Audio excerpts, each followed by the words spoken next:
આપણે ગુજરાતીઓ ક્યાંક બહાર જમવા જઈએ અથવા તો ભારે ભોજન ખાધું હોય ને ત્યારે મીઠું પાન તો અચૂક ખાય, કારણ કે જમ્યા પછી પાન ખાવાની આદત સાંસ્કૃતિક અને સ્વાસ્થ્યપ્રદ કારણોથી જોડાયેલી છે. મીઠું પાન છે ને એ મુખવાસ તરીકે અને પોષક તત્વોથી ભરપૂર હોવાથી લોકપ્રિય છે. તો આજે હું તમારી સાથે નાગરવેલના પાનનો ઉપયોગ કરીને મસ્ત મજાનો મીઠો મુખવાસ શેર કરવાની છું. તો એના માટે મેં અહીં 15 જેટલા નાગરવેલના પાન લીધા છે અને વજનમાં કહું તો 50 ગ્રામ જેવા છે. આ નાગરવેલના પાન તમને ખબર છે કેટલી પ્રકારના આવે છે, જેમાં કપૂરી, બંગલા, બનારસી, કલકત્તી સૌથી વધારે જાણીતા પ્રકાર છે અને એક પાનની કિંમત 1 રૂપિયાથી શરૂ કરીને 7 થી 8 રૂપિયા સુધીની હોય છે. તો આજે આપણે સાદા નાગરવેલના પાનનો ઉપયોગ કરીને જ મુખવાસ બનાવીશું, જે બધે જ અવેલેબલ હોય છે. તમે કોઈ પણ પાનની દુકાને લેવા જાઓ તો તમને આસાનીથી મળી જશે. તો અહીંયા મેં 15 નંગ જેટલા પાન લીધા છે. આ પાનની વચ્ચેની દાંડી કાઢી એને પતલી લાંબી સળીમાં કટ કરી લઈશું. હવે અહીં બધા પાનને કટ કરી લીધા છે. આમાં થોડું મોઇસ્ચર વધારે હોય છે એટલે થોડી વાર માટે આપણે એને તડકે સૂકવી દઈશું. તો ડીશમાં પોળા કરી લઈશું અને તડકે રાખી દઈશું, કારણ કે થોડું મોઇસ્ચર ઉડી જાય ને તો મુખવાસ છે ને લાંબો ટાઈમ સુધી સારું રહેશે.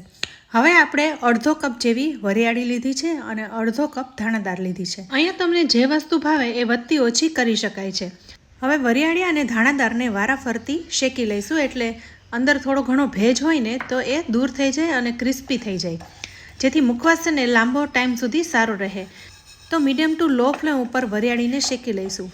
શેકાતા વરિયાળીનો કલર એકદમ ખુલી ગયો છે. તો હવે આ વરિયાળીને એક ડીશમાં કાઢી લઈશું. ડીશમાં પોળી કરી લઈશું એટલે જલ્દી ઠરી જાય. હવે એ જ રીતના ધાણાદાળને પણ મીડિયમ ટુ લો ફ્લેમ ઉપર શેકી લઈશું. ધાણાદાળમાંથી ભેજ ઉડી જાય અને ક્રિસ્પી થઈ જાય ત્યાં સુધી શેકી લઈશું. હવે ધાણાદાળને પણ એક ડીશમાં સાથે જ કાઢી લઈશું અને એને પણ પોળી કરી દઈશું એટલે જલ્દીથી ઠરી જાય.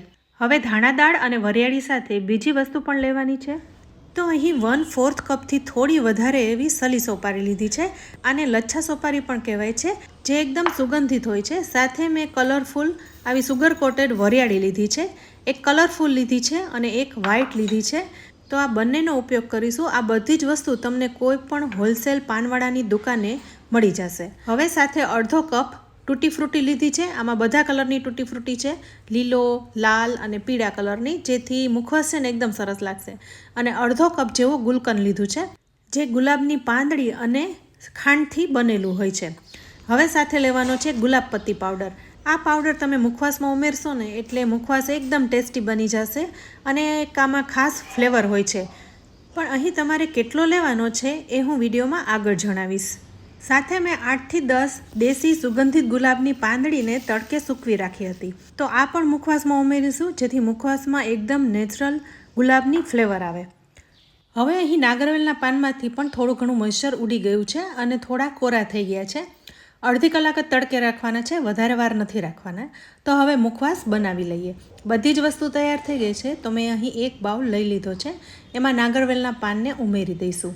નાગરવેલના પાન ખાવાના ઘણા ફાયદા છે. એક તો પાચન ક્રિયાને સુધારે છે અને જમ્યા પછી પેટ હલકું લાગે છે. સાથે ધાણાદાળ અને વરિયાળી પણ ઉમેરી દઈશું. વરિયાળી પણ એકદમ સુગંધિત હોય છે એટલે માઉથ ફ્રેશનર જેવું કામ કરે છે. સાથે હવે કલરફુલ વરિયાળી અને સફેદ વરિયાળી છે એને પણ ઉમેરી દઈશું. આ વરિયાળી ઉમેરવાથી મુખવાસ દેખાવમાં એકદમ સરસ લાગે છે, સાથે બાળકોને પણ ખૂબ પસંદ આવે છે. તો બંને વરિયાળીને ઉમેરી દેવાની છે. હવે ઉમેરીશું તૂટી ફ્રૂટી. મેં અહીં અડધો કપ જેવી લીધી છે, પણ જો તમને વધારે ભાવતી હોય તો વધારે ઉમેરી શકાય. સાથે જો ચેરી ભાવતી હોય તો એ પણ ઉમેરી શકાય. ચેરી પણ સરસ લાગે છે. હવે સલી સોપારી ઉમેરીશું. આ સોપારી મીઠી, મસાલેદાર અને સુગંધિત ફ્લેવરની હોય છે. પાતળી સળી જેવી હોવાથી ખાવામાં મુલાયમ લાગે છે અને સ્વાદિષ્ટ પણ હોય છે. આમાં ગુલાબ, મેન્થોલ અને અન્ય મસાલાઓ ઉમેરીને બનાવાતી હોય છે. હવે આપણે દેશી ગુલાબની પાંદડી ઉમેરી દેવાની છે. મેં પહેલાં કીધું એમ કે આ દેશી ગુલાબ હોય છે એ ખૂબ જ સુગંધી હોય છે. આમાંથી જ ગુલકંદ બનતું હોય છે. પાલીતાણાનું ગુલકંદ સૌથી વધારે ફેમસ છે અને આવા જ ગુલાબમાંથી ગુલકંદ બનતું હોય છે. તો આ ગુલાબની પાંદડીને ઉમેરી દીધી છે. હવે ઉમેરીશું ગુલકંદ. જેમને ડાયાબિટીસ ન હોય ને એમને ઉનાળામાં ગુલકંદનું સેવન ખાસ કરવું જોઈએ. ગુલકંદ એક તો ઉનાળાની ગરમીથી બચાવે, આંતરિક ઠંડક આપે છે, પિત્ત દોષ મટાડે અને કબજિયાત એસિડિટીમાં પણ ફાયદો કરે છે. મોઢામાં ચાંદા પડ્યા હોય ને તો એ પણ મટાડે છે. ગુલકંદને દૂધ સાથે પીવામાં આવે ને તો પણ ઘણી ઠંડક આપે છે. તો અહીંયા મેં અડધો કપ જેવું ગુલકંદ ઉમેરી દીધું છે. હવે આ ગુલકંદને મિક્સ કરી લેવાનું છે. ગુલકંદ ઉમેરવાથી મુખવાસનો સ્વાદ અનેક ગણો વધી જશે અને લાંબા સમય સુધી મુખવાસ સારો રહેશે, કારણ કે ગુલકંદ છે એ ગુલાબની પાંદડી અને ચાસણીથી બનેલું હોય છે. સાથે મુખવાસમાં ક્યાંય પાણીનો ભાગ પણ નથી, એટલે મુખવાસ છે ને લાંબા સમય સુધી સારો રહેશે. અહીંયા તમને એવું લાગે કે મુખવાસ મિક્સ કરતાં ગુલકંદ થોડું ઓછું લાગી રહ્યું છે તો વધારે ઉમેરી શકાય.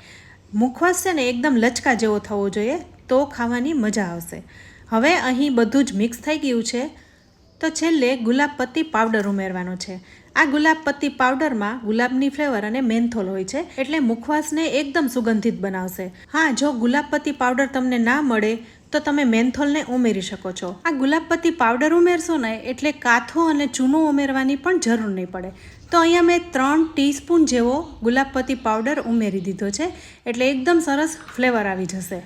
તો બસ અહીં બધા જ ઇન્ગ્રીડિયન્ટ ઉમેરાઈ ગયા છે, તો ખાલી હવે મિક્સ જ કરી લેવાનો છે. આ મુખવાસમાં તમને ભાવતી કોઈ પણ વસ્તુ વધતી ઓછી કરી શકાય છે.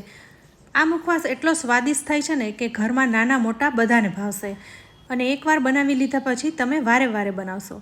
તો અહીં આ મુખવાસ મિક્સ થઈ ગયો છે, તો હવે આ મુખવાસને કોઈ એક બોટલમાં ભરી લઈએ. આ મુખવાસ રૂમ ટેમ્પરેચર ઉપર 20 થી 25 દિવસ સુધી સારો રહેશે, અને ફ્રીઝમાં રાખશો તો મહિનાઓ સુધી ટકશે.